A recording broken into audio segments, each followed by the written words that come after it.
Back in 2018, a photograph of Nazi leader Adolf Hitler posing with a 6-year-old girl with bright blue eyes and blonde hair sold at auction for a little over $11,000. Granted, that may not be the most remarkable of occurrences. Long after Hitler's end at his Berlin bunker toward the end of the Second World War, demand for Nazi memorabilia has always been high. In a macabre series of events, even part of his lower jawbone eventually found its way to Moscow via some grisly and well-connected trophy hunters. But there was something about this particular photo that's truly significant, casting a revealing light on one of the most brutal extermination policies ever enacted in human history: the final solution. Why?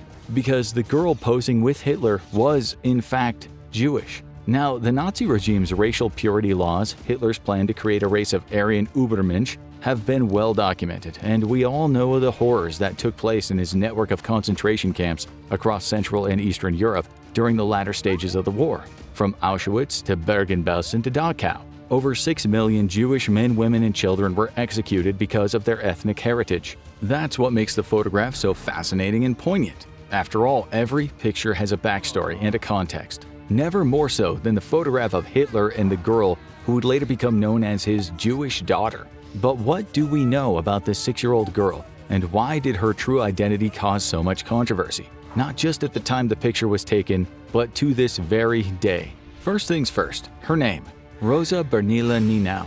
Coincidentally, she shared the same birthday as the Führer, April 20th. If the many stories about their unlikely relationship are to be believed, she referred to him as Uncle Hitler and was known herself as the Führer's child. For purely propagandistic purposes, and note that the picture was taken back in 1933, many years before the outbreak of war, the Nazis wanted to present their leader to the world as a kindly, caring figure, a man of the people, or as James Wilson put it in his book, Hitler's Alpine Headquarters, which is a more intimate portrait of the Führer, a man truly in touch with the young. For that reason, his personal photographer often took pictures of Hitler and Bernila holding hands, exchanging kisses on the cheek, or just smiling at each other. And what about the aforementioned backstory in the context of the picture?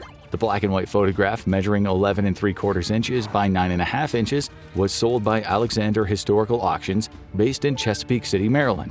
Taken by Heinrich Hoffmann, it shows a smiling Hitler embracing the young blonde girl at his mountainside retreat, the Berghof, in the Bavarian region of Germany. In the picture, Hitler's face is angled to the right, close to the top of the girl's head, while she's looking straight at the camera, her mouth slightly agape, her eyes lit up and grinning widely. Most notably, perhaps, the photograph is inscribed by Hitler himself in dark blue ink: "The dear and considerate Rosa Nienau, Adolf Hitler, Munich, the 16th June 1933. Hitler added his signature below the inscription along with 9 Edelweiss flowers and a 4-leaf clover, applied, so it is rumored, by Bernila herself. In an interview in the Washington Post, Vice President of Sales at Alexander Historical Auctions, Andreas Kornfeld, was intrigued by the photograph's backstory.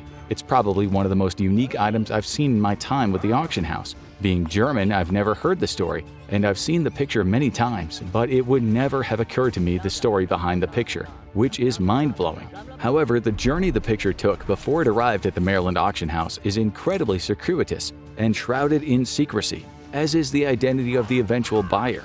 And crucially, Kornfeld and his colleagues spent a lot of time verifying its authenticity before putting it up for sale. Their findings? According to their sources, Bernila and her widowed mother traveled from their Munich home in the spring of 1933 to Hitler's retreat. They were there to celebrate the Führer's birthday, and Bernila was somehow chosen to meet him, likely because of their identical birthdays. She and Uncle Hitler bonded. He was very much taken with the girl, and she subsequently became known as his favorite.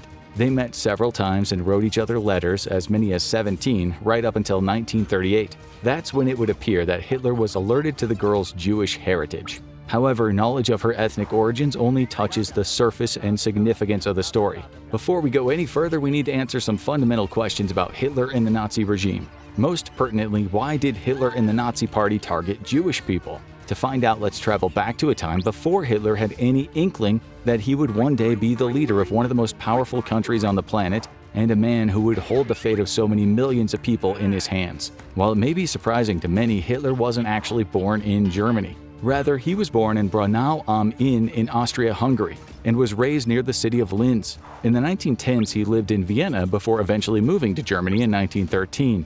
As has been well documented, the young Hitler didn't enjoy a very happy or prosperous time in the Austrian capital. Drawn to the world of arts and painting in particular, he never possessed the sufficient talent to ever make a living from his mainly watercolor creations. By all accounts, he entered a dull and directionless period of life where he may have even been reduced to begging in the streets. The origins of Hitler's anti-Semitic views are therefore not altogether clear. Not that the lack of clarity has stopped some colorful theories from circulating over the years. According to some of those theories, Hitler was ashamed of his partly Jewish roots. More on that later in the video. Another theory put his hatred of the Jews down to trauma suffered by a poison gas attack in the First World War. Hitler had one of the most dangerous roles in the German army, transferring messages on the front line through a network of trenches. Most fancifully, it's been posited that Hitler had contracted a venereal disease from a Jewish prostitute. A serviceable but probably the most unlikely theory of the three. What is clear is that Hitler was greatly influenced by two revered thinkers of the era.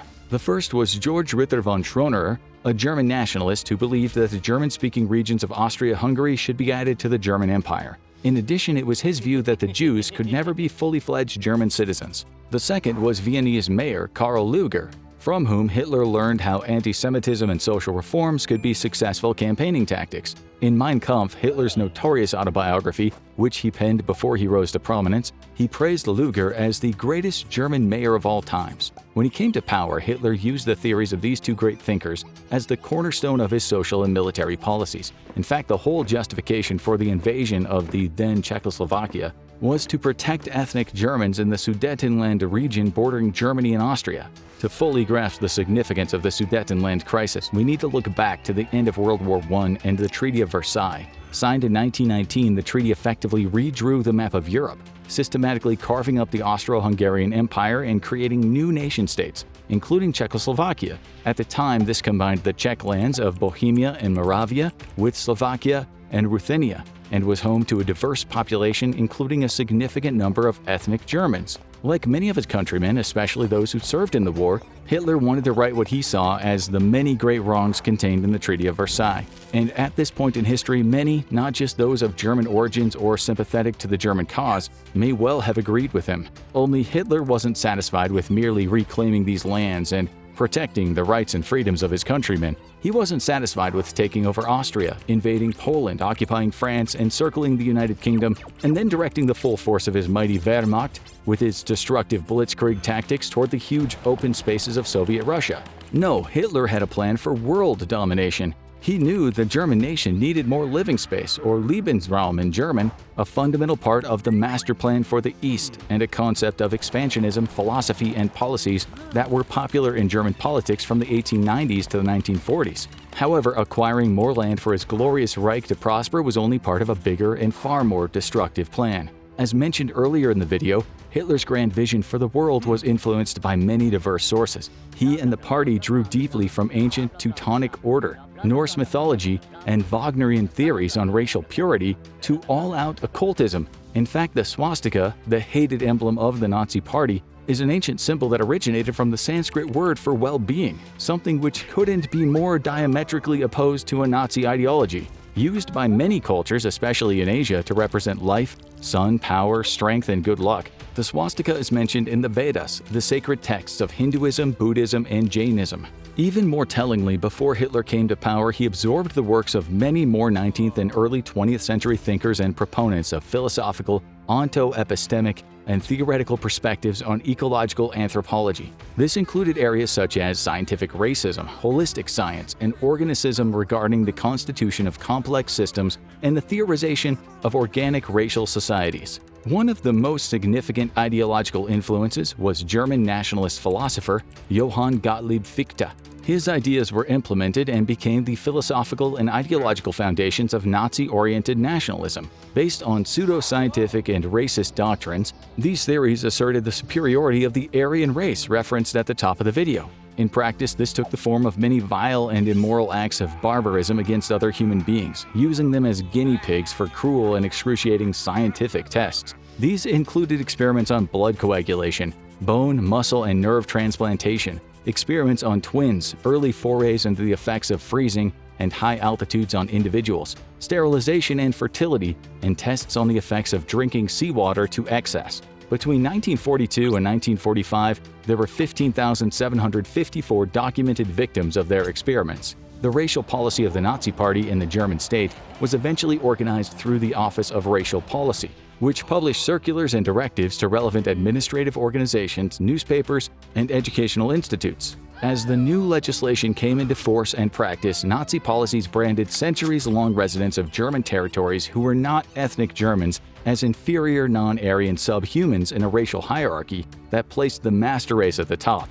If you were Jewish, of Levantine origins, Romani or Gypsies, and Indo-Aryan people originating from the Indian subcontinent, part of the vast majority of Slavs, ethnic Poles, Serbs, Ukrainians, Russians, Belarusians, etc., or any non-European, your life had little to no worth under Nazi rule. Terrifyingly, this was combined with a eugenics program that aimed for racial hygiene by compulsory sterilization and extermination of those who they saw as subhumans. At this point in the video, let's pause for a moment and consider the terminology the Nazi Party used to justify their actions. It's a warning from history that we as a collective of people have failed to heed. With sweeping social reforms such as the Nazis' racial purity laws, there could be no exemptions or compromises. As early as August 1920, Hitler compared the Jews to germs. In many of his most incendiary and hate-filled speeches, he asserted that diseases can't be controlled unless you destroy their causes. The influence of the Jews would never disappear without removing its cause, the Jew, from our midst, he said.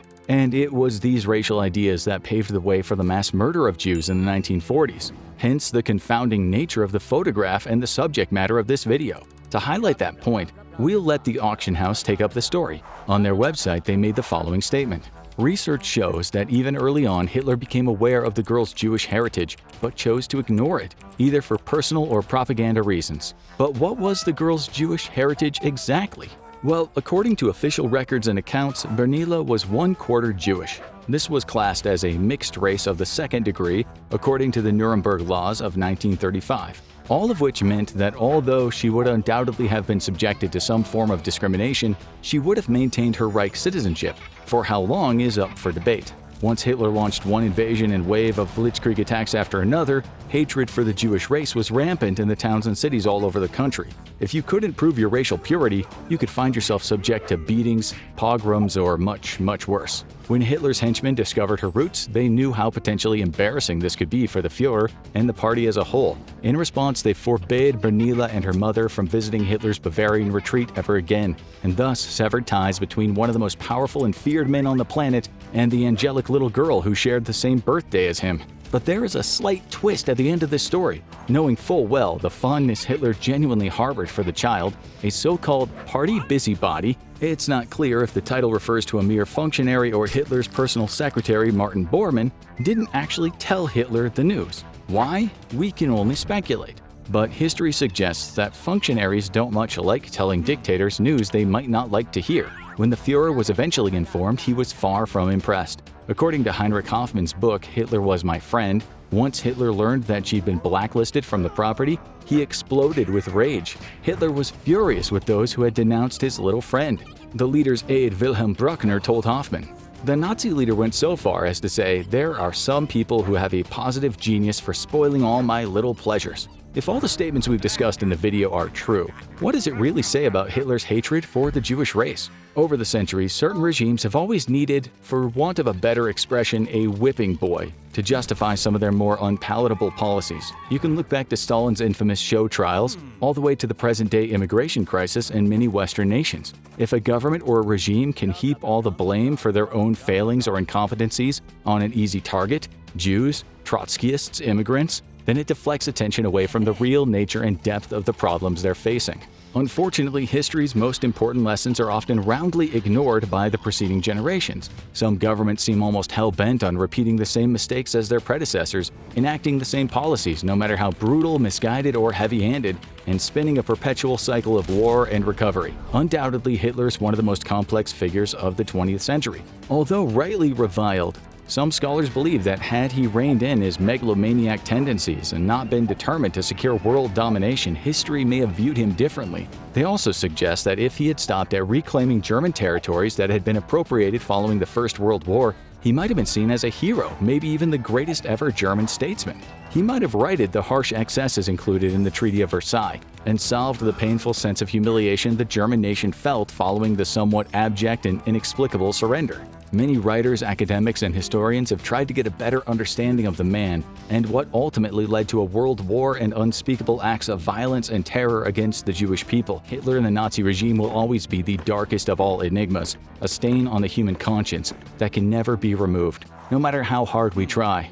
The story of Hitler and Rosa Bernila Nienau is one of savage contrast, the realm that separates Hitler's genocidal policies with the image of a middle-aged man posing with an innocent 6-year-old girl who just happens to be the target of his racial hatred. While it may be too easy to apply the proverbial expression "to the victor the spoils," it's undeniable that some of the most despicable regimes in history have resorted to the most heinous and barbaric acts to further their own political aims. Hitler blamed many of the world's problems on the Jews. That Germany was weak and in decline due to Jewish influence, they were after world dominance, and they would not hesitate to use all possible means, including capitalism, to achieve their goals. In this way, Hitler took advantage of the existing prejudice that linked the Jews to financial power and gain. Not once did he stop to consider the glaring contradictions in his thinking. He even stated that communism was a Jewish conspiracy, even though only a small proportion of the Jews were communists. But of course, none of this was true. But what of the ultimate fate for Bernila, the angelic little girl who captured the heart of a man who would be responsible for the deaths of so many innocent people? 5 years after she was banished from both the Führer's life and his opulent Bavarian residence, she died of polio at the age of 17 in a Munich hospital on October 5, 1943. A tragic end to a tragically short life. By then, millions of Jews had perished in the Holocaust, among them some 1.5 million children, boys and girls just like Rosa Bernila Nienau, with her bright eyes, smiling face, and an exciting future to look forward to, murdered in the most unspeakable ways based solely on their racial heritage. Now check out Last 24 Hours of Hitler's Life, or watch this video instead.